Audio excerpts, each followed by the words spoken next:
dead or alive. That is my offense. And I went that because I know that you have authorities from the Privy Council, from the Supreme Court of Nigeria, from the Court of Appeal in Nigeria, which you are quite au fait with, All Nigeria People's Party, that you do not need permission to go out to demonstrate. Justice Okeke made it quite clear. So what offense have I committed? But he has left me with the impression that this is what I said, meaning that I have gone out to break the law. And I would have thought that, at least somebody would say, look, Mr. President, Mr. Dabo has that right to do. Sorry. But the issue, why I'm saying this, because I have been projected as being a person who is non-compliant with the law. And that is certainly not the case. I have always been compliant with the law. If I have not been, this country would have been in chaos long ago. Since 1996, I could have put this country into flames, but no. I have no second home. This is my home. The stability of this country is in my best interest. If I want to carry on with my law practice, effectively, I have to do it in an atmosphere of tranquility and stability. And I have absolutely no reason, and I have absolutely no intention of destabilizing this country. And I think this is my first opportunity. I have opportunity to make this public statement, and I hope that in future, when there is need to talk about matters affecting the opposition or the political parties, no reference is made to this, because it really hurts me. It puts me in bad light, and in bad light because I do not have the same medium that he has. GRTS should be here. You had television coverage, both television and radio. We do not have here. We do not have one here. And I just want to add one or two things to what Mr. Salah said. Look, when the president even made that accepting the defeat, he specifically said, you've defeated me by 18,000 votes. And IEC has, in the second time, certified the 18,000 votes as being his majority. So what's the problem about? And of course, they have presented a petition. You as lawyers, you know, you cannot set aside a winning candidate's election without him being a party to the proceedings. He's not a party. He's not a party. Yeah? How can you do that? And then you want to bring a court to declare those elections null and void. And the same time, in the same petition, you want to declare yourself to be the winner. These contradictions, these are legal, but then, as Mr. Salah says, we are not parties to the action, and we can never be parties to the action because the limitation period has gone. You cannot amend anything. I'm proffering that unsolicited legal advice. You cannot. Oh yes. You cannot amend, when the limitation period has passed in order to create an action. Certainly. If Mr. Barrow had been a party from the beginning, and then you now want to regularize your reliefs, maybe you can do something about that. But he's never been a party to the proceeding. It's been more than a month and a half. I don't know which judge, will really declare his elections null and void. And I think Mr. President, you probably have the opportunity to meet Mr. President again or his Attorney General and tell them that really, from the legal position, Mr. President and Mr. President-elect should work together as Gambians for a smooth transition. That is what they should do.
Gambian dictator Yahya Jammeh is fuming with anger. His trusted aides in the army have started deserting him before the scheduled date for President-elect Adama Barrow's inauguration. The desertion is being communicated to him in the form of a briefing. The army will not defend him in the event of an attack.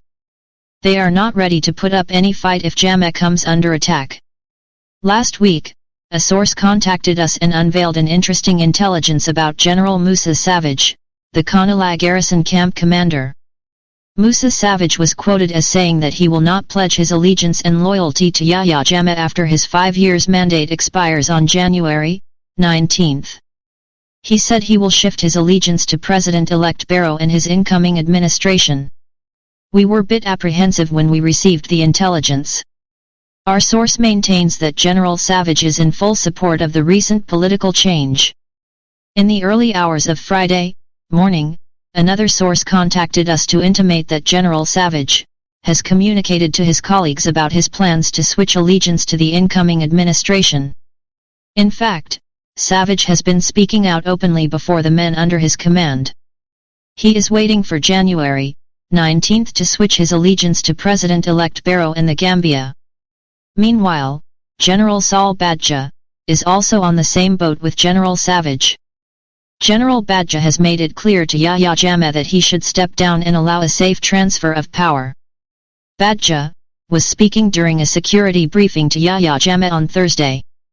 Badja and Jammeh had a push and pull during the meeting. Jammeh wasn't happy with Badja's message that many battalions will not put up a fight for him in the event of an invasion.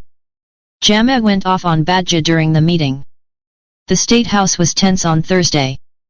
The meeting between Badja and Jammeh never ended well. Badja left the State House under the company of a heavily guarded convoy. An alert was even issued to the respective military battalions to fortify security within their barracks.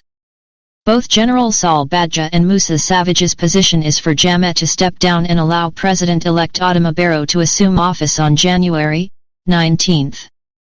Jammeh is getting isolated on a daily basis. Pretty soon, Army officers will publicly rally support behind President-elect Barrow. Yahya Jammeh has lost weight over time. He now dresses in military uniform while in the State House. His longtime loyalist General Badja is running out of patience with Jammeh. If Jammeh fails to heed to his general's advice, he risked being abandoned in coming days. There is a major crack within the military. The likes of General Savage and CO will pretty soon start paying courtesy call to President-elect Barrow to... We thank Allah subhanahu wa ta'ala for his blessings and gift of life to allow us to witness yet the dawn of another year in the Gregorian calendar. I take this opportunity to wish all Gambians, non-Gambians resident in the Gambia, and all friends of the Gambia the world over, a Merry Christmas, a Happy New Year, and a more prosperous 2017 for the benefit of all humankind.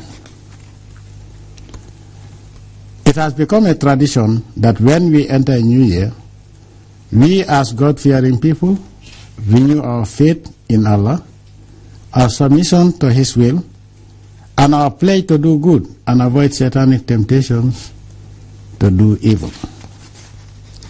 Fellow Gambians, I believe it is also an occasion to strengthen our commitment to the letter and spirit of the Gambia National Anthem, particularly the sacrosanct of justice as the guide of our actions towards the common good, and the cementing of unity amongst our diverse peoples. Fellow Gambians, it is the pursuit of justice as provided for in the Constitution of the Gambia that serves as the basis of my protest and rejection of the December 1st presidential election. After my initial conceding of defeat and offer to guide and counsel Barrow in the execution of his duties. Given that all previous elections since I became president of the Gambia were conducted with the undoubted competence and impartiality of the Independent Electoral Commission, IEC, I considered defeat with the belief that the results announced by the IEC on December 2nd, 2016 were accurate and genuine.